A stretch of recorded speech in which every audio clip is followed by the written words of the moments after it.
Arsenal gets another important 3 points in a 2-1 victory over Wolves. And outside of the last 10 minutes, Arsenal really controlled the game and had a really assured and good performance to secure us an important 3 points and to stay top of the league. Okay, so to start, David Raya started in goal, which again is no surprise, and if it's a surprise to you at this point, I don't really know what to say. The exact same backline that I expected and that we have seen for the last 2 games, no problems there. Our midfield is where we saw the only change from the midweek game, in Havertz being dropped in favor of Trossard, which to be fair, I didn't really understand. I mean, Havertz was coming into this game in really good form, 2 goals in 2 games, playing well. I don't know. I mean, I don't mind Trossard in midfield, but I kind of just thought it was a weird move by Mikel. And then our front 3 was the exact same that we had seen in the last 2 games in Saka, Jesus, and Martinelli. To start off the game, we did really well in kind of pinning in Wolves deep in their half and really piling on the pressure on that Wolves defense. After some really good and sharp, classic Arsenal passing around the box, Tomiyasu, I think it was, slipped the ball into Saka after getting the ball from Jesus. It kind of bobbled around. Saka got a little bit lucky, but he got the ball. He slotted it in off his right foot to send us up 1-0 in 5 minutes. And I won't lie to you guys, I saw Lon's flashback straight away. I thought we're in for another huge victory, because that goal in the first 5 minutes was so crucial to set the scene for Arsenal to go on and push on and dominate the game. And I mean, right after that goal, we put back on the pressure on Wolves, and after some yet more beautiful passing movement from the Arsenal team, Zinchenko slots it across and Odegaard puts it into the back of the net off his left foot. Absolutely beautiful team goal. Amazing start to the game. 2-0 up in 13 minutes. Started to look a lot like their Lens performance, just pure domination top to bottom. And I know the way I just described that Odegaard goal doesn't do it justice of just how beautiful that passing movement was. Absolutely beautiful. And again, right after that second goal, it went on again, pure domination from the team. We pressed really well when Wolves didn't have the ball. I mean, we were elite when we had it.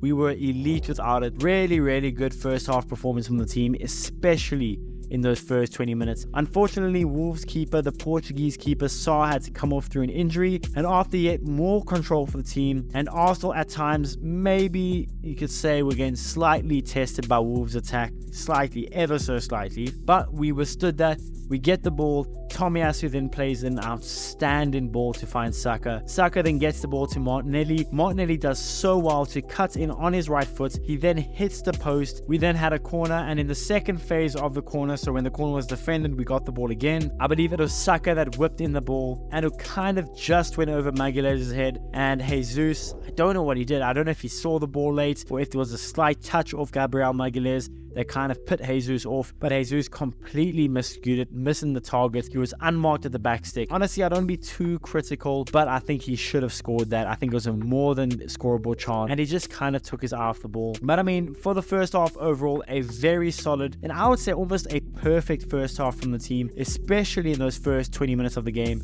Complete domination until all that weird, messy passage of play to end the first half, where we were almost kind of begging Wolves to score against us. I mean, first, who was it? Saliba that lost the ball, then it was Trossard after we recovered it again, then it was just sloppy, it was messy. We committed the foul, we then defended the free kick, and that's how the half ended. 2-0 to the Arsenal. Very, very solid first half. Start the second half, there was no changes on either side, which I thought was quite interesting, being that Wolves basically got dominated for the first half. We then went straight back though to complete domination. We then whip in a ball, and Jesus looked at first glance, if I'm being honest, it looked like he dived in hopes to get a penalty. And after the replay, listen, you guys might not like this, but I can see both sides. I think it's fair to say we both have to agree that Jesus went down easily. I think that's very fair to say. Now, I'm not saying he necessarily dived, because there was certainly contact from Kilman, I think it was, who certainly held back Jesus by his arm, but I can also see why VAR didn't overturn that. I think that's kind of a 50-50 decision, where if it was given as a penalty, VAR would look at it and be like, you know what, we're not going to overturn that. And then if it wasn't given as a penalty, you saw VAR looked at it and said, you know what, we're not going to overturn that. It's kind of a 50-50 call, so I get them not giving it a penalty. After that though, it was more of us controlling the game and Wolves just kind of sitting back. We then brought on Nketiah for Jesus. After then yet more domination, Bukayo Saka had a shot from way outside the box that missed by a whisker. I think it clipped the post to then go onto the post hole in the netting. Very close. I genuinely thought for a second the moment it left Saka's boot that thing is nestled in the top corner, and it was inches away from doing that.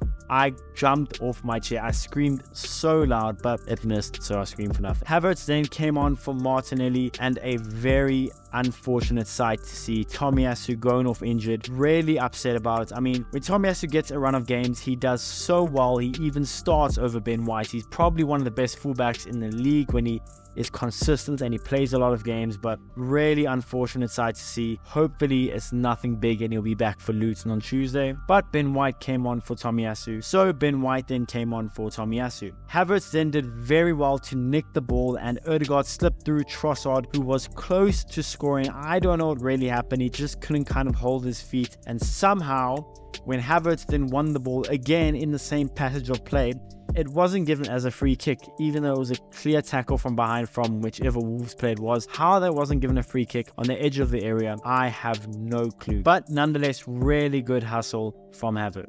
We then saw Carlos Cuesta, one of our coaches, get a yellow card for what? I don't know, I didn't see, but that's what we saw. And then yeah, the unfortunate part. After some really sloppy defending, a horrible mistake from Zinchenko, Cunha then gets the loose ball and smashes it in beautifully to the back of the net. What a finish, by the way, from Cunha. But even right now, after we win 2-1, I'm fuming from that goal. Horrible defending. We control the whole game and allow a mistake like that. Just not good enough. You can't afford those types of mistakes in this league. We are so lucky that we walk away unscathed, but we can't be doing that. And right after that, Odegaard then shows some amazing skill, somehow slips through Eddie Nketiah, and at that point I was just waiting for Nketiah to slip it into the bottom corner, but somehow, some way, he never converted it. It hits the post and it gets cleared. How that wasn't a goal, I have no clue. There was then a VAR check on a handball, or quote-unquote a potential handball from Gabriel. I mean, it didn't even get near his arm, didn't touch his arm. So I get VAR looked at for 2 seconds and then moving on. So happy days as far as that goes. But I mean, I won't lie, for a second there, I really got nervous and thought, oh no, we have slipped up. We have pulled the Spurs, but thankfully it didn't hit his arm. We then brought on Jorginho and Kivior for Saka and Odegaard. Obviously defensive changes to help see the game out. And boy, oh boy, when I tell you, that stoppage time was such a long and nerve-wracking 8-ish minutes. Palms sweating, everything, but somehow, some way, we get away with it. We walk away with 3 points in a crucial game. We stay top of the league. We're 4 points clear now. Of course, I know Liverpool and City have to play at this moment in time, but we're 4 points clear. Although we weren't really good for those last 10 minutes, I think we must remember that performance for the 80 minutes or so. We looked really good, really assured, and outside of that mistake, we pretty much played a perfect game. So although I'm not as gassed as with the Lens victory, this victory means so much more. Important 3 points. We now move on to Luton on Tuesday, so a quick turnaround. We better be ready for Luton because Luton ain't going to be a pushover. But yeah guys, that's the video. Let me know in the comments below, what do you guys think about the game? What do you guys think about our performances? Who was your man of the match? Let me know in the comments below. Be sure to smash the like button, subscribe if you haven't already, and I'll see you guys in the next one.